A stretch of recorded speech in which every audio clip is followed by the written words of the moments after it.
Hi everybody, this is Rachel. I am going over my mind map for chapter 1 of our book that we had to read, Practitioner Inquiry in Trying Times.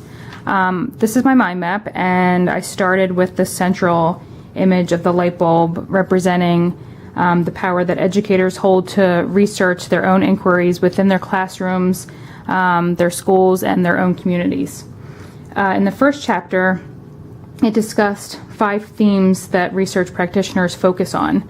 They were issues of equity, engagement, and agency, developing conceptual framework, inventing and reinventing communities of inquiry, shaping school reform and educational policy, and reforming research and practice in universities.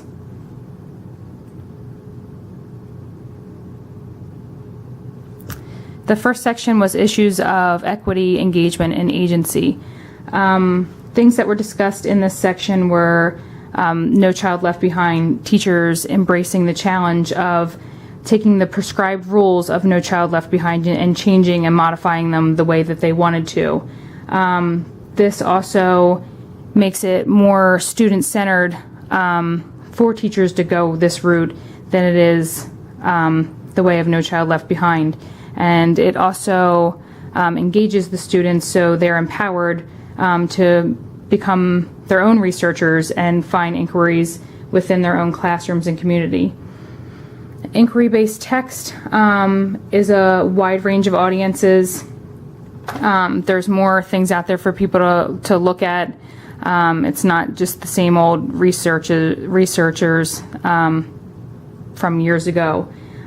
Issues with social justice. The study focuses on the National Writing Project and the Breadloaf Teacher Network, and it focused on equity.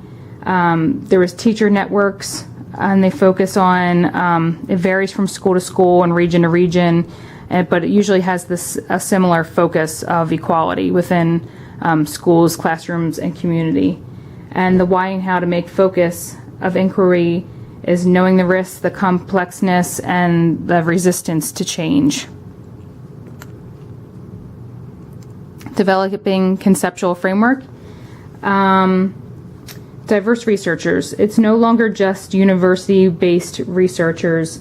There's a wide range of people through education and without education or in the education system that are now researching human. It mentioned in the text to understand human thoughts and to understand that enables us to understand how to educate. So that's a big thing that is researched right now. Socioculture theory, communities of inquiry, experiences of family, and knowledge of communities. They're all brought together to help us educate, and everybody's bringing different experiences. So it's a much broader system now. Guides and handbooks intended to support new research and methods, theories, and it draws from all sorts of disciplines. It's not just one specific discipline as it had been in the past. It's varying and becoming more widespread. The ethical issues, I had a quote from the text. It says on chapter 1, page 20, as classroom teachers, administrators, parents, community members, school staff, district leaders, and university faculty work together to construct relationships that make traditional boundaries more porous and negotiable. It is no surprise that relationships among the many participants are more complicated and that the ethical issues are intensified. So, because there is so many people coming to the table, ethical issues are more intensified, and it leads to other things, but it also gains for further understanding.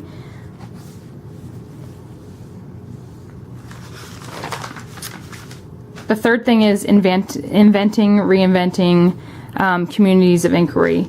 Inventive support. So to support research, people now need to find different ways of going about it to help fund it and support it. There's many new ways. For example, the Breadloaf BreadNet that they had started. It's a collaboration through technology and talking with teachers, through this technology system. So they outreach to, other support systems that they necessarily didn't have in the past. Innovative uses of technology sharing, the same thing. Everything is out on the internet, and everybody has access to other things. National discourse. This allows, obviously, for collaboration with peers, terms, common language. Everybody, we're more one than we are separated the way, education had been in the past. Publicness without boundaries. You can find anything on the internet, any worksheets, anything that you need to help you within the education system. It's out there and it's easy to find now. Exchanges between other fields. It's no longer just scientists with scientists. Everybody's, able to collaborate amongst one another through the internet. It's not only, sticking to one disciplinary area. It's everybody's intermingling, which, is a huge benefit. Shaping school reform and education policy. Alternative to accountability. So in the past, it was always looking for alternative ways to test and assess and things like that. But now it's more focused on accountability. It's all evidence-based to prove that this is being done and to prove that these statistics are coming out. And, everybody wants to know who's accountable and, what the data is. So that is changing within research. Top-down and step-by-step process. One of the quotes from Anderson and colleagues within our book in 2007 said it's a pop-up name for merely poring over test scores, which I've seen this in my own district. They have a data team committee, and they pretty much just go over test scores. Nothing really comes out of that data team committee, but scores. So I believe from my reading that's exactly what they have been talking about. And the last thing is proofs. Policymakers want to show proof rather than foster the complexities of learning education. So like I said before, the accountability, they want facts. They want to prove to people that this system is working. So there's much research going on those three things mentioned. And finally, the fifth thing is reforming research and practice in universities. So a long time ago, it was pretty much, like I had said before, colleges strictly using research. But now it alters relationships of knowledge, practice, and power within the universities. We have to rethink the connections between teaching and research.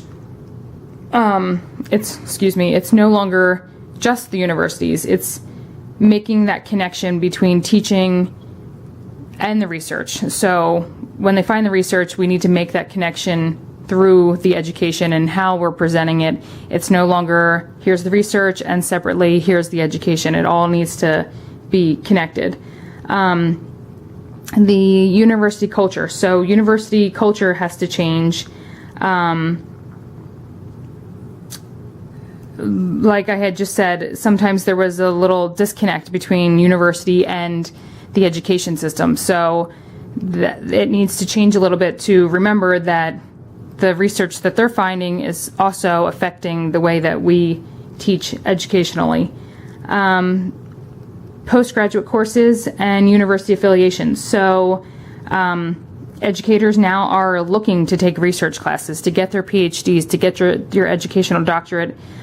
Teacher research, action research, participatory action research courses. It's out there for people to do, that they can take these courses to become practitioner researchers.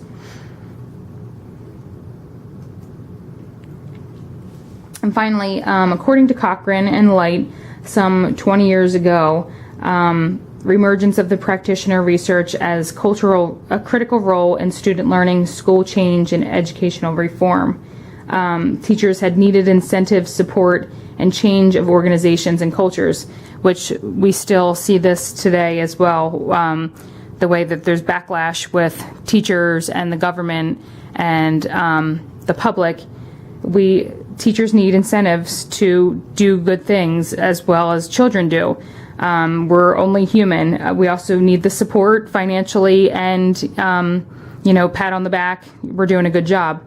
And with that, there needs to be change in organizations and cultures to understand that we are trying, and we need to do research to